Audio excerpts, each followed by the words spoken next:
Mais pourquoi tant de maths? Tout simplement parce que les mathématiques, c'est très utile.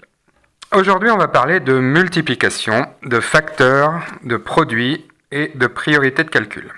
Alors, une multiplication,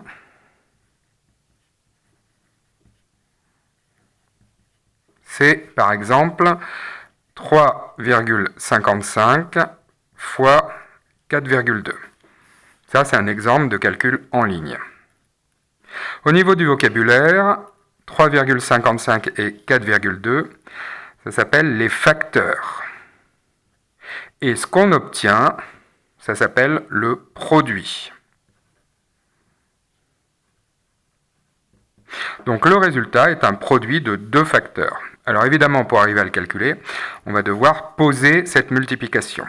Donc 3,55 fois 4,2. Déjà une astuce, on commence toujours par mettre le nombre qui a le plus petit nombre de chiffres en bas et non en haut. Ça va permettre de faciliter les choses. Ensuite, par rapport à la soustraction et à l'addition, ici, on ne va pas se soucier des virgules dans un premier temps. Dans le cas d'une soustraction et d'une addition, il fallait bien aligner les virgules. Ici, ce n'est pas du tout le cas. Le résultat final et la position de la virgule, on l'expliquera plus tard. Donc, je vais commencer le calcul en faisant 2 fois 5, 10. Je mets le 0 et je retiens 1.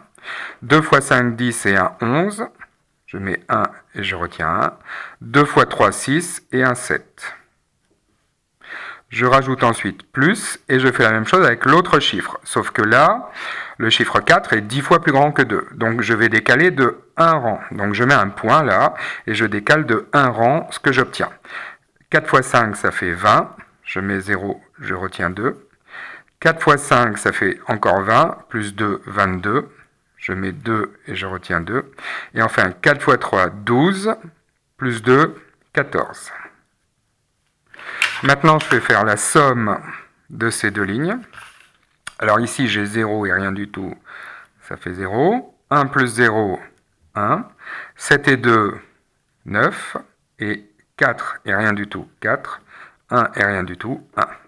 Maintenant, je vais me demander où placer la virgule. Alors, si je regarde bien, ici, j'ai deux chiffres après la virgule. Et là, j'ai un chiffre après la virgule. Au total, ça fait 1, 2, 3 chiffres après la virgule. Donc, je vais faire 3 chiffres après la virgule pour mon résultat. 1, 2, 3, hop, je mets la virgule ici.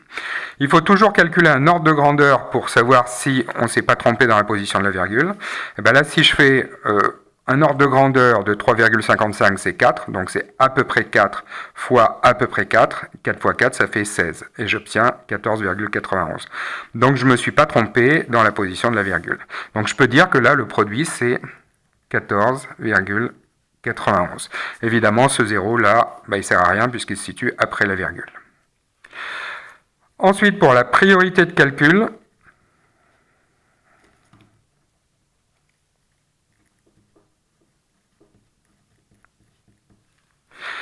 quand il s'agit de calcul en ligne, par exemple 17, alors si je fais A égale 17 plus 3 fois 4, ou bien B égale 17 plus 3 entre parenthèses fois 4, la priorité de calcul n'est pas la même. Alors dans tous les cas, ce qui l'emporte, c'est la parenthèse. Et ensuite, quand il y a un calcul comme ça, où il y a des additions et des multiplications, normalement on fait dans l'ordre de lecture, mais ici, la multiplication l'emporte sur l'addition et la soustraction. Donc là, j'ai pas de parenthèse, je regarde, j'ai une addition, une multiplication. Ce que je vais faire en premier, c'est la multiplication. Ça paraît un peu bizarre de commencer par la fin, mais c'est elle qui est prioritaire sur l'addition. Donc 3 fois 4, ça fait 12. Je recopie le 17. Je peux dire que A égale 17 plus 12. 17 plus 12, ça fait 29. 7 et 2, 9. 1 et 1, 2, donc 29. Dans ce cas-là, il y a une parenthèse. Donc il y a beau avoir une multiplication, ce qui l'emporte, c'est la parenthèse. Donc je vais dire que B égale, je calcule la parenthèse. 17 plus 3, ça fait 20. Et donc j'ai 20 fois 4. Donc B égale 20 fois 4, ça fait 80. Donc suivant s'il y a une parenthèse ou pas, l'ordre de calcul n'est pas le même. Là, c'est la multiplication qui est toujours prioritaire par rapport à l'addition et à la soustraction. Et là, c'est la parenthèse qui est prioritaire même sur la multiplication.